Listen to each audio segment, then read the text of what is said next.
Just got back from a trip to Nova Scotia. I went to a little bookstore there. It feels good to shop at independent bookstores because we don't have any where I live. Believe me, I've tried to find them. So I just want to go through some of the books I purchased because I'm very excited about them. And I'm also going to cut up the bag, and I want to put that front logo in my journal. So I wanted to show you guys what it looked like before I cut it up. So the first book I purchased at Bookmart is Hood Feminism by Mikki Kendall. This was recommended by Chloe Money. I love her videos a lot. I consume a lot of BookTube, and this is a book that she highly recommended when she read it. And so I'm very interested to learn more about this. I don't want to speak too much on it because I have not read it yet, and I don't know in depth what it's about. I could just read the back to you, I guess. A potent and electrifying critique of today's feminist movement. Today's feminist movement has a glaring blind spot, and paradoxically, it is women. Mainstream feminists rarely talk about meeting basic needs as a feminist issue, argues Mikki Kendall, but food security, access to quality education, safe neighborhoods, a living wage, and medical care are all feminist issues. All too often, however, the focus is not on basic survival for the many, but on increasing privilege for the few. How can we stand in solidarity as a movement, Kendall asks, when there is the distinct likelihood that some women are oppressing others? So that's what it's about. I'm very interested to read it and learn more and freaking educate myself, man. So the next book I got was Hamnet. I saw this, I got recommended to me on BookTube, and it seems very interesting. I don't know too much of what it's about. So it takes place in 1580, and it's about the Black Plague. So it looks like a Latin tutor falls in love with a woman, and the woman he falls in love with is known as a healer throughout the lands. So she's very good with plants and potions. And then once she settles down in her house, she becomes a fiercely protective mother and a steadfast wife because her husband's career is just taking off when his son succumbs to a sudden fever.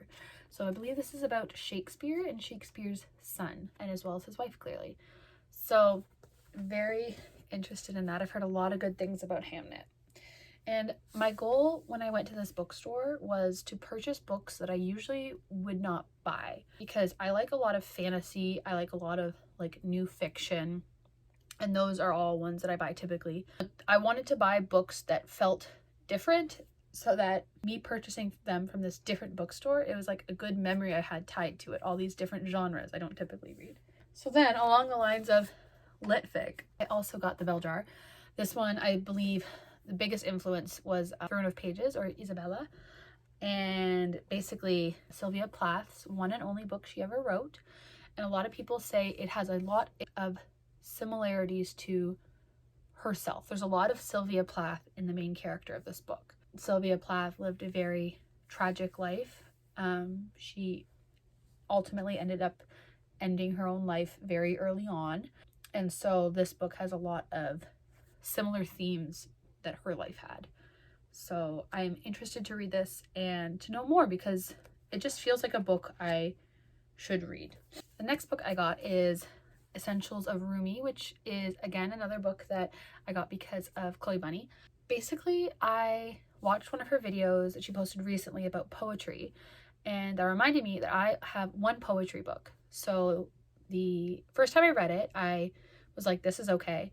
The second time I read that poetry book, it's Milk and Honey by Rupi Kaur. So like a very, like, when you think of poetry, like modern day poetry and what's the most famous, at least in my sphere that I see, it was a lot of Rupi Kaur when I was younger. And so I read Milk and Honey, and then I read it a second time, and I was like, wow. And I bawled my eyes out. And then when she made that video about poetry, I reread it a third time, same thing, cried, but I annotated the heck out of it. And I love that book now. It's so special to me. There's so many annotations. But also, when Chloe Bunny, posted her video, it really made me want to start to pick up more poetry because that one work of poetry I am obsessed with. And so I was like, I should just try more poetry. So why not get the Essential Rumi? I've read, like, I've just kind of opened up to a random page and read, oh, that's, I forgot I had a bookmark there. I've read just like a few random pages, and each one I've read, I've loved. And I didn't have, when I bought this in Nova Scotia, I didn't have my annotation kit, so I couldn't annotate it. So I decided I didn't want to read too much of it because every time I see something I want to annotate it. Definitely a book I'm going to read with a highlighter and a pen. And then the last book I bought, I wanted to buy something that was centered around Nova Scotia and was written by a Nova Scotian author. And so I got Shoot Me by Leslie Crew, and it's a mystery, and it's basically about this woman who lives at her house with 10 of her sisters, I believe. Sorry, 20 of her sisters. And then her weird aunt comes to live and die at her house. And it's all the family mysteries that surround her death and the fortune that is left to their family. And it is written by a Nova Scotian author, Leslie Crew, and I believe it says Lovable East Coast Family, so I assume it also takes place in Nova Scotia, which I am so excited about. I was nicely impressed with the floppiness of this book, because that is one thing. I have a book that is The Wall of Winnipeg and Me, and it is published by Indigo Books, and I hated reading it because it was so stiff, and so I was worried that it would be like the same, but it's not. It's so floppy. And then the last book I got while I was in Nova Scotia, thanks to my good friend Sam, I call her Samuel. That is not her name, but it is what I call her, and she loves it. So Samuel gave me Pet Sematary. She has 2 copies. We were talking about just books because we were right beside the bookstore that I bought all these books at, and she mentioned some Stephen King books that she loves, and one of her favorites is Pet Sematary, and I said, I have not read that yet. And so she's like, I have another copy. When you come meet my dogs, which, oh my god, her dogs are so cute. But anyway, she's like, when you come meet my dogs, I'll give you the copy I have that I don't want. And so she gave me this copy, which is like a stunning copy. Like, it's like old. It smells old, which is beautiful. I love that. I just love these old covers. Anyway, so those are all my books, and I'm so excited to read them. And support local independent bookstores if you can. Oh, let me show you. I bought a bunch of stationery. That's so cute, I think. So the first stationery, I have 2 of these. I got them for free. Okay, so I got 2 of these bookmarks. Did it say bookmark? Because that is the name of the store. Just say, thanks for shopping. Bookmark. I also got this bookmark because this is one of my favorite pieces of art, and they made this beautiful bookmark out of it. And I have another one similar but made out of metal, but sometimes it snags on the pages of my books and rips them a bit. So this one's nice, and it's made out of paper, so not at risk of that. I got some stickers, which I'm very excited about. So I got these ones. They're all like these cottagey trees, animals, just obsessed.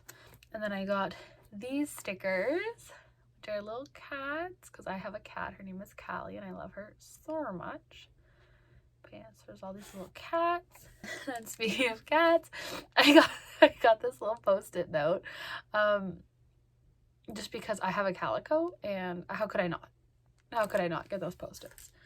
And then lastly, but not leastly, I got these page flags, which they have like plants and cats and I think scissors for like clipping your plants, propagating and stuff. So yeah, so that is everything I purchased, and I did spend a lot of money there, but I was honestly surprised at how little it cost me to get all the stationery and 5 books.